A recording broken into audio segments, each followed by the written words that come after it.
Hey guys, PK here again with more coverage of Three Houses. A few days ago, the official Japanese Three Houses website launched and we got some new character profiles trickling in. The official English site has also launched recently, but nothing new has cropped up there, don't look. We've already covered quite a bit about Byleth, Sothis, and Geralt during my last Three Houses analysis video, which you should totally watch by the way, so we'll go over other characters that got their profiles released. One thing to note before we begin is that we did get pics of banners for each nation as well as the banners for the Church of Seiros and the Knights of Seiros. The Church of Seiros banner appears in Byleth's status screen on the map, which makes sense considering they were hired by the church to teach at the Officers' Academy. Anyway, we'll be covering our three main lords first. Although I have mentioned them in previous videos, I haven't gotten the chance to talk about them as characters yet. So, let's get started. First up, we have Edelgard von Hresvelg. Edelgard von Hresvelg. Friggin' fucking goddammit. First up, we have Edelgard von Hresvelg of the Adrestian Empire. She's a cool-headed young woman who tends to analyze her situation before springing into action. She's got the looks, the brains, the brawn, she's a triple threat, and I'd gladly let her step on me. With her shown primarily using axes, I can see her as a good physical attacker and maybe having good physical defenses as well. Compared to our last and only other Axe Lord Hector, she may have less defense and possibly more skill and speed. I know I mentioned this in my last analysis video, but I do find it curious that she has no notable proficiency in using magic despite being from the Adrestian Empire. People of Fargus are known for using lances and Dimitri uses a lance. People of Gloucester are known to use a bow and Claude uses a bow. Edelgard is the anomaly here with her axe. I would like to see this expanded upon. If she had a bane in magic, then it would make sense that she would use axes instead. Making up for the fact she's not skilled in magic by taking up a different skill so that she's not ostracized by the fact she can't do magic is a plot point that kind of makes sense to me. The fact that she has no boon or bane in magic is just... I don't know, I feel like there's something interesting there and I kind of want to see how in-depth this little bit of info goes. It is worth noting that Edelgard's name is a variation of the name Edelgard, an ancient Germanic name that roughly means fenced-in noble. This may hint that Edelgard lived a sheltered life prior to attending the Officers' Academy. Next up, we have Dimitri Alexander Blaiddyd of the Holy Kingdom of Fargus. Kind, chivalrous, and honest, Dimitri's a good kid with a dark past. Seeing he's next in line for the throne of the Holy Kingdom of Fargus, his inner turmoil may come from his close connection to the Church of Seiros. We did speculate that the church may be corrupted, so choosing the Blue Lion House may let us dig deeper into Dimitri's past regarding that. And another theory is that it could be a Joshua Lewin situation where Dimitri grew resentful of the actions of nobles negatively affecting the commoners, causing him to separate himself from his higher status. Dimitri's name is the Slavic variant of the ancient Greek name Demetrius. Demetrius was the name of many early saints, including Saint Demetrius, who was martyred in the 4th century. This ties in well with Dimitri's status as the Prince of the Holy Kingdom, and may also hint that he might sacrifice himself at some point in the game. Who knows? Alright, on to Claude von Riegan of the Leicester Alliance. He's a carefree lad most of the time, but sometimes his more serious and insightful side shows its face. Let's see, a carefree guy with an insightful side. Who does that remind me of?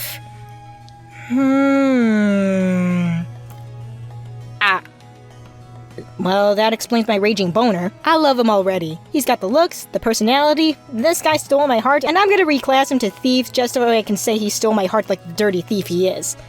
Claude's name is the French form of the name Claudius, which means lame or crippled. One notable person with that name was the Roman Emperor Claudius, who was poisoned by his wife. Not looking too good for you, Claude.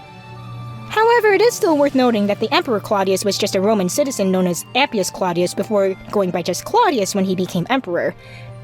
This may be a hint at something regarding Claude's past?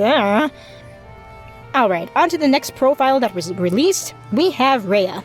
She's the head of command of the Church of Seiros as Archbishop, and she has had that position since Geralt was part of the Knights of Seiros. Like a good mother, she's got a kind and gentle demeanor, but she will not hesitate to pass hard judgment onto those who oppose the church. While I did mention before that the church could be corrupted, there's no indication that she herself is the cause of said corruption. On top of that, it's unclear how aware she is of the corruption, and if she is aware of it, what she has done to stop it. It's clear that she loves the Church of Seiros. She's the head of the whole thing, and she's really lovingly caressing the almighty, plot-important sword. If some shady shit's going down in the church, you'll bet your ass that Rhea will be the first one to do something about it. One curious thing, though, about Rhea is her age. She has been Archbishop ever since Geralt was part of the Knights of Seiros. It is unclear how long it has been since Geralt first joined the Knights. but it is implied that it has been a long time since then. With how young Rhea looks, it could mean one of three things. 1, Rhea became Archbishop at a really young age, like around her teen years. 2, she's actually a dragon or some other divine being that has a slow aging process. Or 3, it's just an art style thing.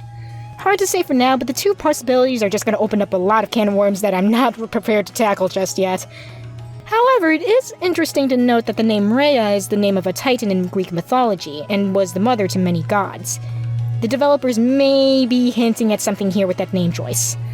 Alright, let's move on to our next character, Hubert von Vestra of the Adressian Empire. We were first introduced to him by name in the Farensu screenshots, where we saw him showing off the group magic flame gambit boost, as well as the monk class. He's the strategist of the Black Eagle House and has served Edelgard ever since he was young. He's got a cool head and is willing to do anything to get rid of any obstacle that stands in Edelgard's way. Alright, straight up, this guy's bad news. His design just screams bad guy. I don't think anyone will be surprised if he betrays everyone at some point in the game. Dear God, Edelgard, keep this guy away. He's gonna do some bad shit to everyone. Not including you, of course, because he's loyal to you. Actually, no, that might not even stop him either. Oh dear Lord, Edelgard is gonna die. I must protect the waifu. There is always the chance he's just a Mr. Grumpy Pants and he's just got resting bitch face, but I'd say those chances aren't very high. Hubert's name means bright heart. Irony at its finest. However, it is interesting to note that there is a Saint Hubert who is the patron saint of hunters. Not sure if that will tie into Mr. Grumpy Pants, but it will be interesting to see if it does. Okay, next character up is Dedue Molinaro of the Holy Kingdom of Fargus. He is a commoner of the northwestern region of Fargus, Daska. Owing Dimitri a great debt, he has pledged to protect Dimitri with his life as his servant. Though he may seem like a scary tough guy on the outside, he's got a kind and gentle soul on the inside. This guy is a pure boy. I love him already. I want to give him so many hugs. He's a giant teddy bear. Wait. Dodo is definitely my favorite character introduced so far. Very tempted to pick the Blue Lions just for this guy. His connection with Dimitri definitely piques my interest. How did they meet? What's this great debt that he owes him? Why did Dimitri choose to hire this commoner to serve him? If the whole Joshua Lewin parallel Dimitri has turns out to actually be a thing, Dodo may have been hired by Dimitri as a way for him to get a chance to have a better life. Hell, it could be an Agmasita situation where Dimitri recruits Dodo and gets him away from a life from being an arena fighter or something similar. Okay, yeah, I want to see how deep this goes. I'm choosing Blue Lions. I'm not going back on this decision. Sorry, Edelgard, your sweet booty will have to wait until my second playthrough. Dodo may be a variant of the Hebrew name Dodo. Dodo comes from the Hebrew word dodo, meaning beloved. Yep, he's definitely beloved. I love this boy so much! Moving on, we've got our next character, Lorenz Herman Gloucester of the Leicester Alliance. He's 80% snobby, 10% serious, and 10% sleazy. He wants to get in all the girls' pants, but thank God he doesn't. Just gonna say it right now, I hate him. Too much of a snobby prick. Not a lovable flirt like Sane or Nanigo. Definitely on the husband ban list. In the short clip that the official Fire Emblem Twitter posted, we see him and male Byleth meet for the first time, and Lorenz acts standoffish towards Byleth. This interaction may play out differently if Byleth is female, considering how Lorenz is a hopeless flirt to all the girls in the academy. Very tempted to play as male Byleth so I can avoid possible creepy interactions with this bag of dicks. His name is a German or Scandinavian variation of the name Lorenz. Lorenz is the name of a few saints and, this boy is far from being a saint. Anyway, onto our last character, Manuela, one of the teachers at the Officers' Academy. We first saw her in the direct trailer, and I'm sure everyone noticed her, assets. She's a former songstress of the capital's Middle Frank Opera Company and was one of their best. She can be a bit crude at times, but she's good at taking care of others, and she treats Byleth kindly when they first start teaching at the academy. She tends to lament over the fact she hasn't found the man of her dreams, but basically every dude playing this game will definitely want her as her support. She'll get her man soon, definitely. Interesting to note is that she was a songstress, which leads me to believe that she's a playable unit. She could be a refresher unit. With her being in the Academy's doctor's office, she may know how to use white magic as well, which we have established is a healing-type magic. If she's a refresher unit, white magic could tie into that as well. In terms of her as a character, she seems like a fun character to get to know. I'd love to learn more about her time at the opera company and just spend time with her in general. She just seems like the type of person I'd like to hang out with. I'd also like to be her girlfriend, but, I'm sure everyone wants that sweet, sweet S-support. Her name is the feminine form of Manuel, which in turn is the Spanish or Portuguese form of the name Emmanuel, which is Hebrew for God is with us, and is a name sometimes used to refer to Jesus Christ. with us meeting her at the doctor's office, I'd say this is a good name choice. Alright everyone, a new challenger approaches, and this one dropped while I was working on the video, so we're just gonna record this real quick because, oh boy. We've got Dorothea of the Adrestian Empire. She looks up to Manuela and was her apprentice before being enrolled in the Officers' Academy.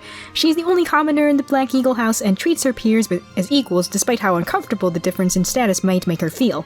She's definitely a cutie, and I love her a lot. It is interesting that she's the only commoner of this house, so I'd like to see how this affects things in this story, and her interactions with the other students. The fact that she was Manuela's apprentice may give her exclusive access to the dancer or songstress class later down the line, and I think that would be pretty cool.